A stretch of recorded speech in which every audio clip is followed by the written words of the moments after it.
Hey everyone, welcome back. So as usual, I always have this problem. I really want to test some characters, gameplay or rotation. So simply today, I'm going to test out that which team is better for Cartethyia, to be honest. So keep in mind both of these teams, which is Cartethyia, Chacona and Rover, is both S0, R1. Oh, of course, Rover is not S0, right? Because all of us have him at S5. I'm not sure when they are going to release the S6, to be honest. But for this testing, both this character will be, which is Chacona, will be S0, but the next team will have slightly invested team, which is S2 Shorekeeper.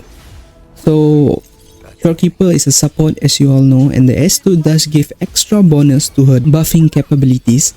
So that's the reason I want to test this team, to be honest. I want to see if S2 Shorekeeper is better for this Chacona Cartethyia team, or it is better to just use Rover together with Chacona and Cartethyia. So as you can see, sometimes I do mess up the rotation, but my main goal for this testing is not about the rotation, to be honest. It's more on about I want to see the damage number. As long as you do the proper rotation once or twice, you can get that average damage you can do. So basically what you should do when you are using Rover is that you outro from Rover into Cartethyia, and then before that, let's check how much damage we can do here. So it's about 47k per ticks. I think she do about 7 or 9. I'm not sure, guys, but it's 47k with Rover. So back to the rotation again. It's basically from Rover, you just outro into Cartethyia because this will give her extra 3 arrow erosion. If you look at the top there, you can see there's 3, right? And then you swap into Chacona, and then from Chacona you just do your basic rotation, and then you outro. If not possible, you don't have the outro, then it's fine. I did try, but the damage is just slightly less compared to if you outro, because when you outro from Chacona, it gives extra amplifications, right? So yeah, that's one way to play her rotation. Or you want it to be much quicker, you can just use the resonance liberation, press the D, and then swap to Cartethyia. Now with the outro, let's see how much is the increase from 47k to 50k. See, so even though the damage do feel like not that much, but I think she do about 7 ticks. If I'm wrong, you can correct me in the comment section. I'm not sure it's 7 or 9. It's 3k extra, right? So 3k, you multiply it with 7, so it's about 21k damage extra if you are using the outro from Chacona. So that's the best rotation if you ask me. You have to do the Chacona rotation where you outro into Cartethyia, but sometimes, of course, you know, I don't really follow the rules of how to play this game. I just simply sometimes just press the D and then outro into Cartethyia. You can do that too. So as you can see, the first test was with Rover, and he's using the Windward Pilgrimage set, I guess. So for the next team, let's test our SK. So first we go with the right tower first, then I will do the middle tower too, where there's the shield negative status effect one, right? So let's test that one too. So for this, let's see which provides much better damage. But one thing to note is that when using this team, Chacona only can give about 3 arrow stacks to Cartethyia, because Arrow Rover, as you all know, he give another 3 more stacks, right?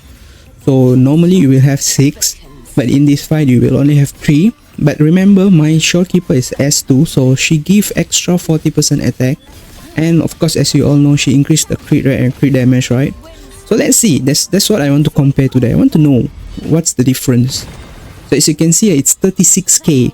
So compared to Arrow Rover's rotation just now, if you look at this gameplay, it is obviously clear that Arrow Rover is slightly better. Even though Shorekeeper provides crit rate and crit damage, the extra 3 arrow erosion is extremely beneficial for Cartethyia's damage. So that's why when she was able to do that resonance liberation attack, she was able to hit almost 50k per tick. But if you compare to this team, even though in Pepper it feels like S2 of Shorekeeper feels like a much more better improvement, but in reality, if you ask me, I will say that SK's team is slightly less damage compared to Rover. It's actually not slightly, to be honest. It's about 13k per tick you are losing. The damage. And let's see for the second liberation here. It's about, yeah, this is what I want to tell. Actually, when I was testing, this does not register. so I'm not sure how much that she did during that phase, but it's okay. I think I will be able to achieve one more rotation when I'm doing this. So don't worry, we will have the third rotation here, so I think that time we can check again what's the damage. So by the way, that's the difference, if you ask me, between using Rover, that's the arrow one, compared to Shorekeeper, right? Because yeah, Shorekeeper do provide much better support in terms of survivability, but in terms of damage, the 3 extra erosion is much more better compared to Shorekeeper. But let's see during the tower's shield, you know, right, they will be shielding the tower in the middle one. I want to test there too, so let's see how much damage you can do, and this will be the final resonance liberation if I'm not mistaken. And yes, let's see how much it takes.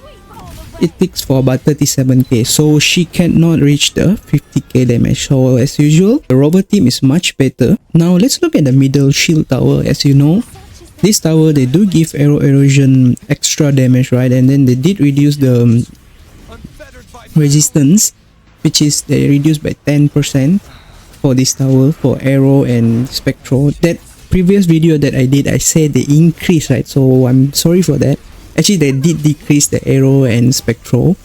So yeah, I did die here, so I had to restart. I was not aware that he's going to capture me. So sorry, the gameplay part was my fault. So let's see, let's test again. I think this time around I did do well. The first time I didn't see his hand coming at me, so sorry guys.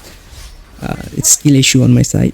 So basically what you want to do is same rotation as before. First you want to use your arrow Rover, then you want to outthrow into Cartethyia, because this increases the stacks to 3, right, as usual. And then you swap into Chacona.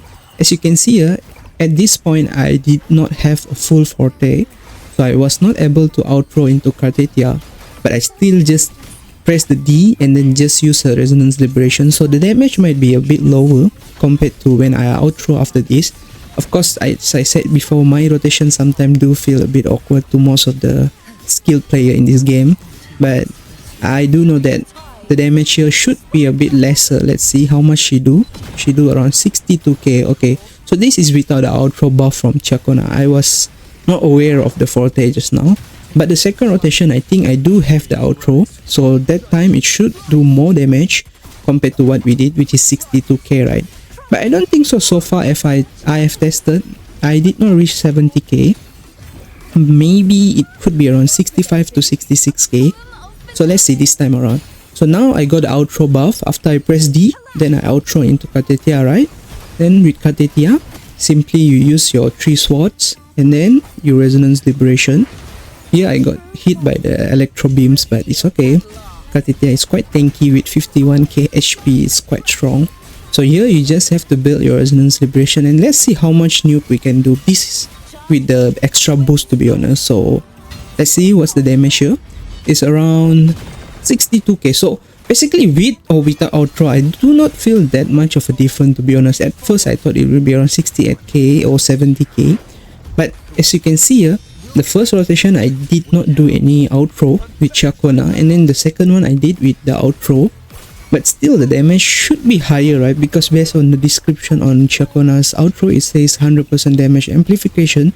Or maybe I did something wrong here. You guys can comment, because sometimes I do have problems reading in English, to be honest, because it's not my main language. But what I felt is that maybe there's some bug or something, because from the first rotation, which I did not do any outro, it did 62k, right? Then now it did 62k also. So as you can see here, I already almost reached the third resonance liberation, so it's around 62k again. So that means the outro with or without Chacona should be the same, to be honest. So for the final test, I will be doing with the SK team as usual, and I guess it should be lesser than 62k because we do miss about 3 arrow erosion, right? So it should not be that high of a damage, but still, let's see how much is the damage different compared to when using arrow Rover. The only problem I feel when using arrow Rover is that he feels a bit clunky when he's in the mid-air, and he easily get hit by characters, I mean the bosses in this game. So that's the issue, to be honest. Other than that, he is a good support also, because if you use his resonance liberation, he do heal you, right? But of course it's not as good as Shorekeeper, because Shorekeeper have constant healing, whereas for Arrow Rover you have to use the Resonance Liberation. So for the first Resonance Liberation, let's see what's the damage here.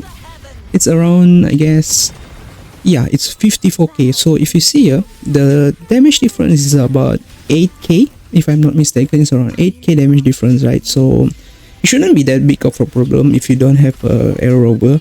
But of course, I think S0 R1 Shorekeeper shouldn't be giving this much of damage, because S2 of course do provide 40% more damage, right? Again, this is the second time we are testing the Resonance Liberation once again. So before that, I want to tell that I almost skipped Chakona for the past 3 reruns, right? So this is the 3rd rerun, and before this video I made one video where I paused my pulling session and did not pull her, but after that I did 2-3 more pulls and I did got her. I did win the 50-50, by the way, so it was a good thing, because to be honest, without Chakona, Cartethia's damage is a bit low if you ask me. And let's see for the second Resonance Liberation how much she can hit here. It's about 50k, so the damage did drop a bit. Maybe I did not outro, or maybe something did not crit or anything, so it could be some issues with the playstyle, to be honest. But as we can see, the max we were able to hit was about 54k and the average is 50k, right? So again, with just 33 seconds left, I think this fight should be doable.